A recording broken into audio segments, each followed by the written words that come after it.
इस वीडियो में आज हम लोग क्लास 8 के मैथ में chapter 9 algebraic expressions and identities में एक्सरसाइज 9.1 का क्वेश्चन नंबर 2 करेंगे एनसीईआरटी बुक से। क्वेश्चन नंबर 2 में है classify the following polynomials as monomials, binomials, trinomials, which polynomials do not fit it in any of this three categories. नीचे सभी polynomials दिया हुआ है, ठीक है। मतलब क्वेश्चन में दिया है कि हमको क्लासिफाई करना है कि ये जो नीचे सभी पॉलिनोमियल्स दिया हुआ है इसको देख के हमको क्लासिफाई करना है कि कौन सा पॉलिनोमियल्स मोनोमियल्स होगा, कौन सा पॉलिनोमियल्स बाइनोमियल्स होगा और कौन सा पॉलिनोमियल्स ट्राइनोमियल्स होगा, ठीक है। उसको लिखना है और जो पॉलिनोमियल्स ये तीनों कैटेगरीज में नहीं आते हैं उसको भी लिखना है, ठीक है।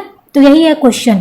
तो देखिए सॉल्यूशन में मैं यहाँ लिख दी हूँ मोनोमियल्स, बाइनोमियल्स, ट्राइनोमियल्स और यहाँ लिखी हूँ polynomials that do not fit in these categories, यानी वह पॉलिनोमियल्स जो ये तीनों कैटेगरीज में नहीं आते हैं उसको भी यहाँ लिख लिए हैं।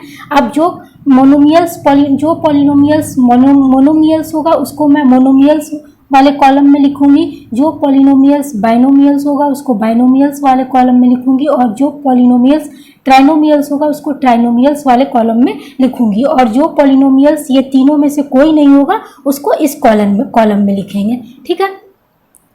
तो देखिए अब देख लेते हैं कि मोनोमियल्स मेरा कौन कौन सा पॉलिनोमियल्स होगा। तो देखिए मोनोमियल्स वह पॉलिनोमियल्स होता है, वह अलजेब्रिक एक्सप्रेशन मोनोमियल्स कहलाता है जिसमें सिर्फ एक टर्म रहे, उसको हम लोग बोलते हैं मोनोमियल्स, ठीक है।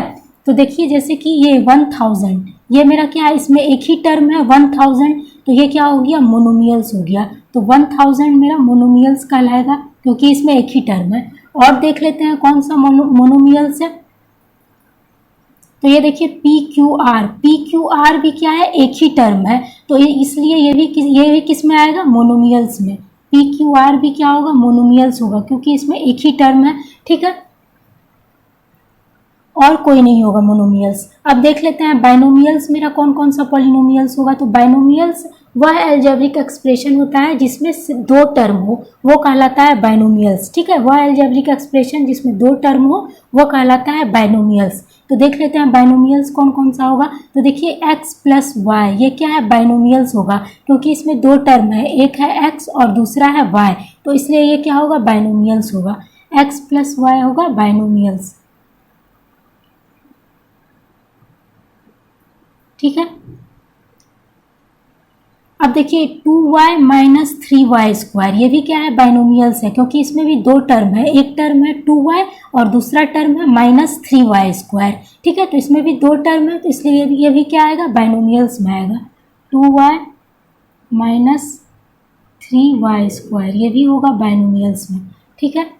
उसके बाद 4z माइनस 15z² ये भी क्या है, बाइनोमियल्स में आएगा क्योंकि इसमें भी दो टर्म है, एक टर्म है 4z और दूसरा टर्म है माइनस 15z², तो ये भी क्या है, बाइनोमियल्स है क्योंकि इसमें दो टर्म है।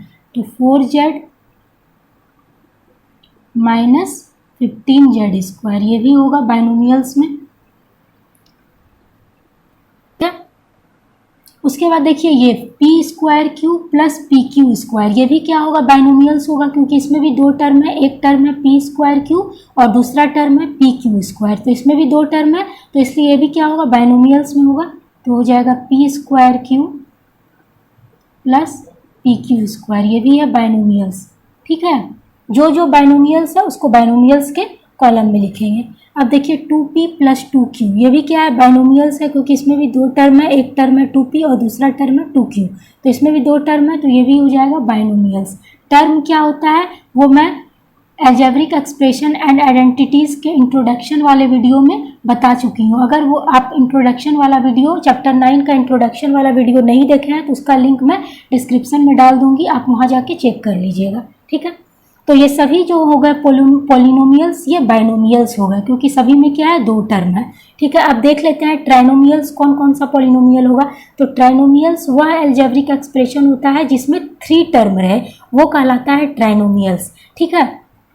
तो देखिए 7 प्लस वाई प्लस 5x ये क्या है, ट्राइनोमियल्स है क्योंकि इसमें तीन टर्म है, एक टर्म है 7, दूसरा टर्म है y और तीसरा टर्म क्या है 5x, तो ये भी क्या है, ये क्या है, ट्राइनोमियल्स है क्योंकि इसमें तीन टर्म है, 7 प्लस y प्लस 5x ये क्या होगा, ट्राइनोमियल्स, ठीक है।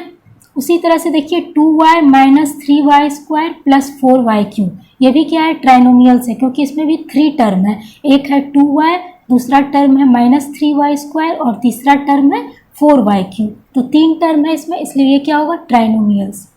2y माइनस 3y स्क्वायर और प्लस 4y क्यूब, ये क्या होगा, ट्राइनोमियल्स। ठीक है, अब देखिए ये भी मेरा ट्राइनोमियल्स होगा। 5x minus 4y plus 3x square, ये क्या होगा, ट्राइनोमियल्स होगा, क्योंकि इसमें भी 3 टर्म है, एक टर्म है 5x, दूसरा टर्म है माइनस 4y और तीसरा टर्म है 3xy, तो ये भी क्या होगा, ट्राइनोमियल्स। 5x माइनस 4y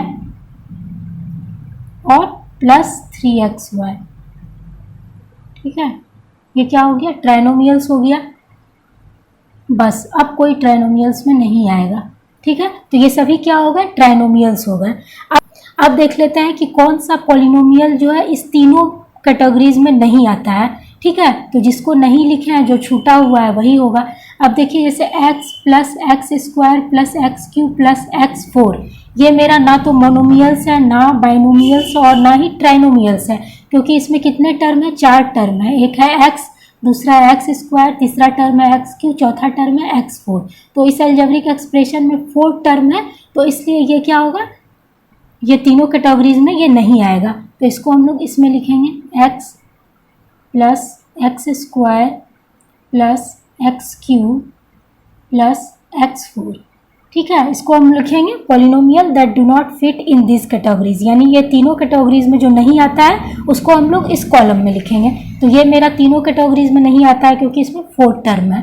ठीक है, अब दूसरा ये हो जाएगा AB plus BC plus CD plus DA, ये भी ना तो मेरा मोनोमियल है, ना ही बाइनोमियल है और ना ही ट्राइनोमियल है, क्योंकि इसमें भी 4 टर्म है। पहला टर्म है AB, दूसरा टर्म है BC, तीसरा टर्म है CD और चौथा टर्म है DA। तो इसमें 4 टर्म है, तो ये भी ये तीनों कैटेगरीज में नहीं आता है, तो इसको यहाँ लिख देंगे AB plus BC plus CD और प्लस DA। ठीक है, हो गया। अब कोई भी नहीं है, कुछ सारा लिख लिए। ठीक है, तो यही हो जाएगा आंसर। मोनोमियल्स कौन कौन है उसको हम लोग अलग कर लिए, बाइनोमियल्स कौन कौन है उसको अलग कर लिए, ट्राइनोमियल्स कौन कौन है उसको अलग कर लिए, और जो इस तीनों में नहीं आता है उसको भी अलग लिख लिए। तो यही हो जाएगा आंसर। ठीक है।